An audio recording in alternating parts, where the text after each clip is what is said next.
शरीर के मैं से हम भली भांति परिचित हैं।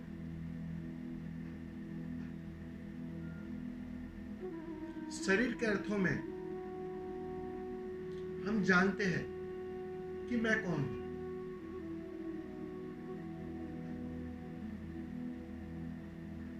वो बात तो हमने बचपन से लेकर अब तक सीख ही ली है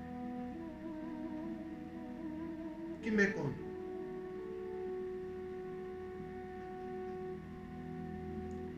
लेकिन सारे जानने वालों ने, सारे अनुभव करने वालों ने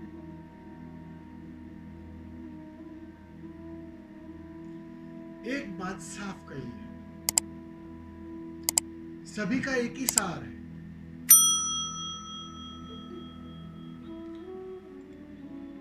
कि जो दिखाई पड़ रहा है वो तू नहीं है।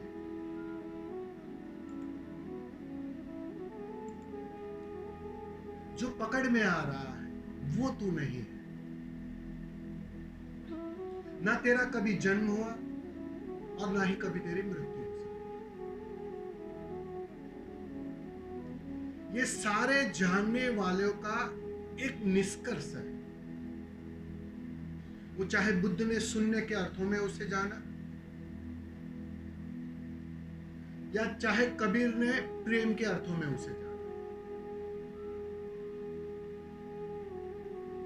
एक बात के लिए सभी राजी हैं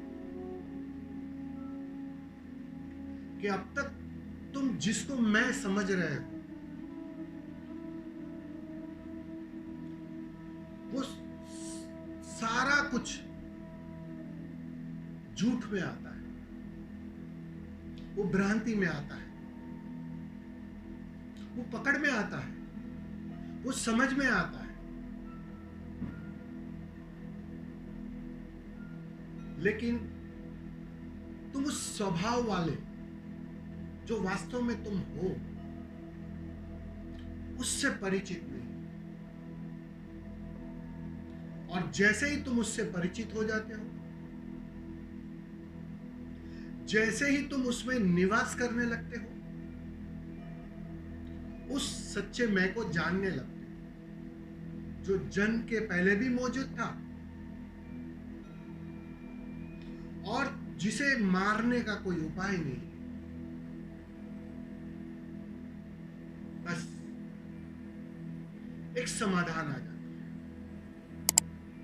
बात पूरी हो जाती है। फिर जानने को कुछ बचता नहीं है, फिर करने को कुछ बचता नहीं है। बस एक गहन तृप्ति छा जाती है, तृप्ति ही तृप्ति छा जाती है। तुम भर जाते हो, तुम अपने आप से भर जाते हो, तुम स्वभाव से भर जाते हो। अब अपने आप से भरने के लिए एक बात तो करनी पड़ेगी, एक बात तो साधनी पड़ेगी कि ये जो झूठी मान्यता वाला मैं है जो भीतर भरा हुआ है उसको खाली करना पड़ेगा, उसे निजात पानी पड़ेगी। सारी साधना बस इतनी ही है कि कैसे कर तुम झूठी मान्यता वाले मैं से ऊपर उठ जाओ, उसको खाली करो, तुम ठीक से जगह बना। वो अभिव्यक्त होना चाहता है, वो उत्सव मनाना चाहता है, वो नाचना चाहता है, वो प्रेम से तुम्हें आलिंगन में लेना चाहता है। लेकिन ये बीच बीच में ये जो झूठा मैं है ना, बीच बीच में आ रहा है, वो अड़चन दे रहा है, वो उत्सव मनाने कहां दे रहा है। तुम्हारे थोड़े बहुत थिरकने को, नाचने को उत्सव मत मान लेना, नई भ्रांति मत पाल लेना। उत्सव तो शुरू ही होगा तब जब तुम बीच से हटोगे, झूठा मैं पूरी तरह खाली हो जाए, विसर्जित हो जाए। फिर उत्सव ही उत्सव है। फिर नाचो या ना नाचो, मौन में बैठो या कुछ भी बोलो, उत्सव एक पल चुकेगा नहीं। उस उत्सव की बात कर रहे हैं जानने वाले। जब तक वो उपलब्ध ना हो जाए, इस झूठे उत्सव से भ्रांति मत पालना, वरना तुम झूठा मैं खड़ा कर लोगे। नाचने वाला मैं बन जाएगा, आनंदित मैं बन जाएगा। ये सारा कुछ उसी मैं का खेल होगा। तो बचना इससे। साधक इसमें अधिक फंसते हैं, उस पुरानी झूठी मान्यताओं से तो छूटते हैं, अच्छी अच्छी मान्यताओं को पकड़ लेते हैं। बस खिलौना बदल गया, अब तुम धार्मिक हो गए, अब तुम ध्यानी हो गए, अब तुम सन्यासी हो गए। यहां होश साधना पड़ेगा, थोड़ा ठिठक कर देखना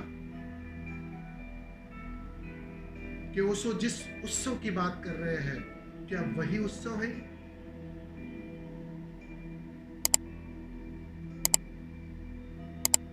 तुम्हारे नाचने से उत्सव फलित नहीं होता है। हाँ, उत्सव फलित हो जाए तो हो सकता है कि नाच घट जाए या बुद्ध की तरह तुम मौन बैठ जाओ, लेकिन वो उत्सव का परिणाम, वो उस आनंद का परिणाम।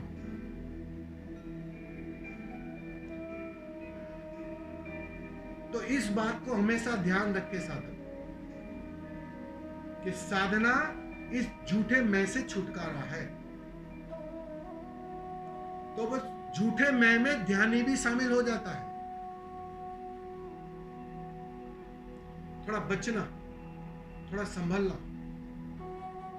बहुत कठिन डगर है उस अर्थों में, वहां उलझना बहुत आसान है।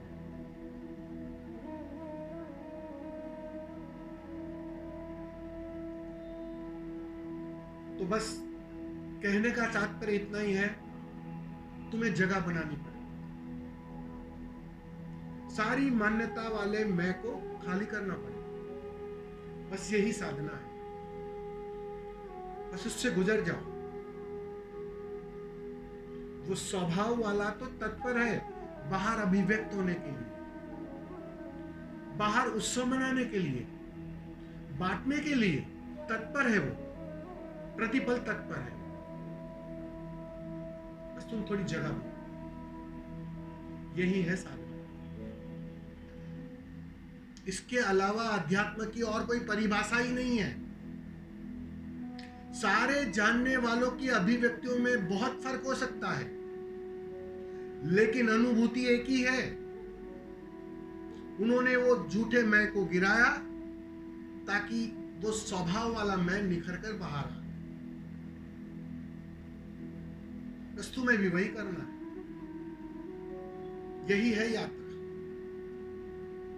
इसके आगे कुछ नहीं।